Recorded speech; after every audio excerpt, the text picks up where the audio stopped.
Oi, eu sou a Michelle, sejam muito bem-vindos aqui no canal. E hoje eu vou falar de um livro nacional que me surpreendeu muito com relação à sua construção, que é Os Ovos Azuis da Serpente, do Roberto Marcos.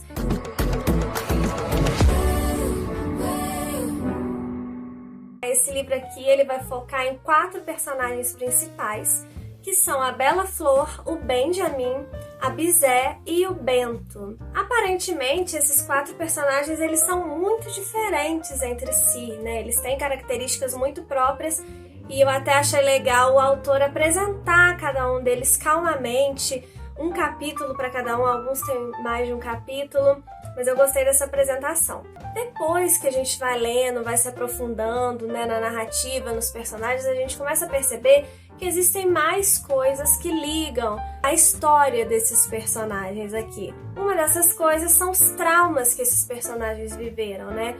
Todos eles viveram algum tipo de trauma em algum nível, assim. E eles vão relembrando esses traumas, todos têm a ver com questões sexuais. Cada um aqui no livro, ele tem um apelido, assim, que representa muito a personalidade de cada um, ó.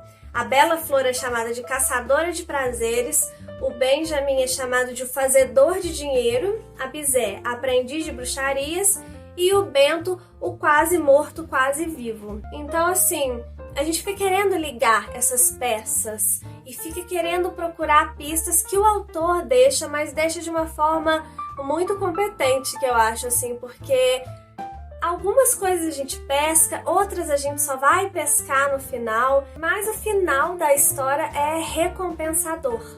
E por que eu digo recompensador? Porque a narrativa, às vezes, ela é um pouco lenta, propositalmente lenta, porque o autor ele vai mergulhar mesmo na história de cada um desses personagens, sabe?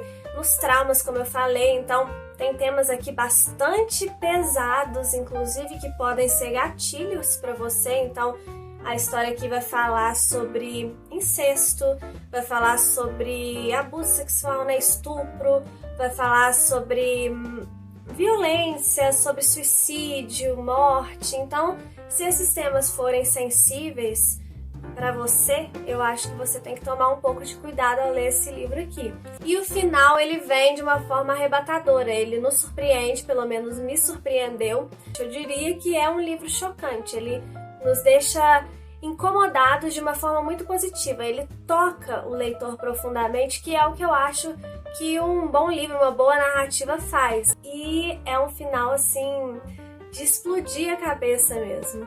Mas não é assim que explode a cabeça só por explodir, não. É bem feito, sabe? A gente percebe as pistas que a gente deixou pra trás e sabe aquele livro que a gente termina e fala assim, caramba, como que eu não notei isso?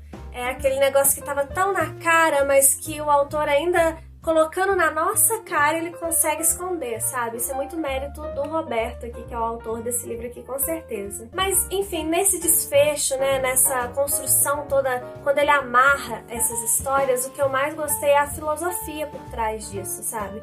Como eu falei, é um livro que fala de traumas. Então, a gente vai refletir muito sobre como esses traumas, de pequenos a grandes traumas, né, vão influenciando na nossa vida, na nossa construção, na construção do nosso caráter, como que isso influencia nas nossas escolhas e como que as nossas escolhas vão determinar o nosso destino, né? Mas leia que você vai fazer essas reflexões todas que eu fiz aqui, você vai trazer essas reflexões para sua vida. É um livro que você não tem escolha, sabe? Ele vai te fazer pensar. E uma coisa que me chamou muita atenção foi a escolha do narrador. Eu acho que foi uma escolha muito acertada. Ele é um narrador onisciente, né? Ele sabe, né, de tudo o que acontece, ele sabe dos sentimentos, dos pensamentos dos personagens. Ele tem o tom crítico, porque ele dá as opiniões. Às vezes ele dá a opinião de propósito mesmo, explicitamente. Às vezes ele deixa meio implícito, assim, o que ele acha. Tem momentos que o narrador simplesmente só narra. Então o narrador ele é bem traiçoeiro, é o que eu sempre falo, eu gosto de autores que confiam na inteligência do leitor. E o Roberto confia sim na nossa inteligência.